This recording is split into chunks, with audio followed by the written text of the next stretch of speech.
সংকেতবাবু, আপনি আমাদের সঙ্গে থাকুন। আমাদের সহকর্মী প্রতিনিধি অতনু হালদার আমাদের সঙ্গে রয়েছেন। অতনু, আপনাকে কিছু প্রশ্ন করতে চান। অতনু, দেখুন সংকেতবাবু, যেটা মুখ্যমন্ত্রী তার এক্স হ্যান্ডেল পোস্টে বলেছেন যে রোপা 2009-এর যে বকেয়া ডিএ সেই ডিএটাই দেওয়া হবে এবং এতে সরকারি কর্মচারীরা, শিক্ষকরা, শিক্ষাকর্মীরা এবং অন্যান্য যে সরকারি কর্মীরা রয়েছেন অর্থাৎ সকলের জন্যই এটা প্রযোজ্য হবে। যদিও এখনও ফিনান্স ডিপার্টমেন্টের নোটিফিকেশন আসেনি, কিন্তু মুখ্যমন্ত্রীর সোশ্যাল মিডিয়ার পোস্ট দেখে এইটা বোঝা যাচ্ছে যে সকলে পাবেন এবং 2009-এর রোপা অনুযায়ী পাবেন।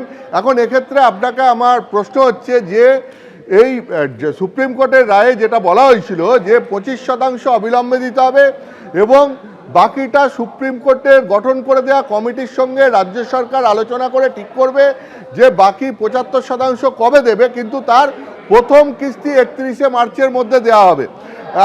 এখন আপনার এই এক্স হ্যান্ডেল পোস্ট দেখে আপাতত কি মনে হচ্ছে যে আপনারা সেই অবশেষে লড়াইয়ে যে বকেয়া ডিএর জন্য লড়াই করছিলেন সেটা পেতে চলেছেন?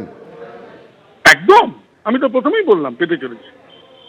এবং প্রথম ওই 25% এবং প্রথম কিস্তি সুপ্রিম কোর্টের রায় অনুযায়ী, তার মানে এই দুটো আমরা পেতে চলেছি।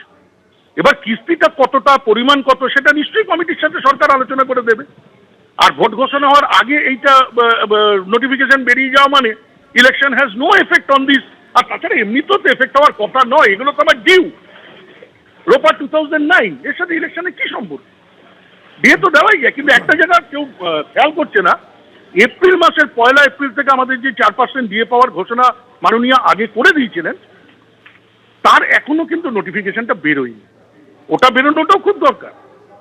এইখানে আপনার কাছে আর একটা জিনিস আমি জানতে চাইবো, সেটা হচ্ছে যে এই যে ঘোষণা, এবং এটা তো সুপ্রিম কোর্টের নির্দেশে হচ্ছে, ফলে ভোট ঘোষণাতে এতে খুব একটা বাধাপ্রাপ্ত হবে বলে মনে হয় না। তার কারণ সুপ্রিম কোর্টের নির্দেশ হচ্ছে, সুপ্রিম কোর্ট আগে সমস্ত ডেডলাইন ঠিক করে দিয়েছে যে কবেকার মধ্যে 25% দিতে হবে, বাকি 75%-এর প্রথম কিস্তি কবেকার মধ্যে দিতে হবে এবং আলোচনা করে কবেকার মধ্যে সিদ্ধান্ত নিতে হবে। এগুলো মোটামুটি সুপ্রিম কোর্ট তার রায়ে নির্দিষ্ট করে দিয়েছিল।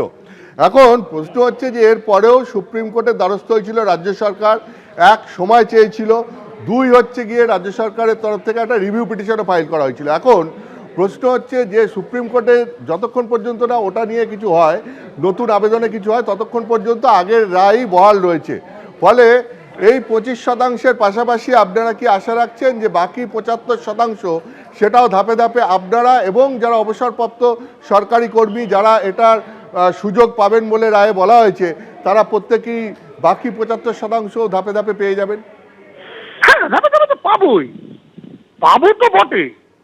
আপাতত 25% কনফার্ম, বাকিটাও তো পাবোই। আজকের এইটা মেনে নেওয়া মানে তো আমরা পেতে চলেছি। এবার সেটা কবে পাবো, কি পাবো, সেটা যেরকম অ্যাজ পার গাইড মানে ডাইরেক্টিভ অফ সুপ্রিম কোর্ট কমিটির সাথে আলোচনা করে হবে। পাবো তো বটে, না পাওয়ার কোনো জায়গাই নেই। এবং মার্চের মধ্যে আমাদের প্রথম 25 এবং ফার্স্ট কিস্তি এই দুটোই কনফার্ম হয়ে গেছে আজকের এই টুইটে। এবং যেটা এখানে আরো বলা হয়েছে যে মার্চের মধ্যেই পাবেন, একদম আপনি যেটা বলছেন যে মার্চের মধ্যেই পাবেন। মার্চের মধ্যেই পাবেন। তবে আপনাদের মাধ্যমে একটা লাস্ট কথা বলি, এই লড়াইটা তো দীর্ঘদিনের ছিল এবং খুব কঠিন লড়াই ছিল। এই যে আপনি আমার সাথে কথা বলছেন, I am on the way, I am on the way, মানে এই লড়াই করতে গিয়ে আমাদের বহু ছেলে, বহু সহকর্মী আমরা ঘরছাড়া হয়েছে, মানে প্রশাসনিক সন্ত্রাসে ঘরছাড়া হয়েছে। আমরা কিন্তু বাইরেই রয়ে গেলাম। আর সেই সময় যারা সরকারের পক্ষে হয়ে আমাদের উপর সন্ত্রাস নামিয়ে এনেছিল, তারা দেখছি আজকে অনেকে জাতি টাতি বদল করে, যাই হোক সেটা অন্য চ্যাপ্টার। তো এই ব্যাপারগুলো সরকারের রিভোক করা উচিত। মানে যারা সেদিনকে দিয়ে যাওয়ার অপরাধে ভিন্ডিকটিভ অ্যাটিটিউডের অর্ডারে শিকার হয়েছিল, তাদেরকে যেন তাদের কাজের জায়গায় ফিরিয়ে দেওয়া হয়। এই অনুরোধটা আমার সরকারের কাছে আপনাদের মাধ্যমে। ধন্যবাদ, ধন্যবাদ আপনাকে। এবিপি আনন্দ, এগিয়ে থাকে, এগিয়ে রাখে।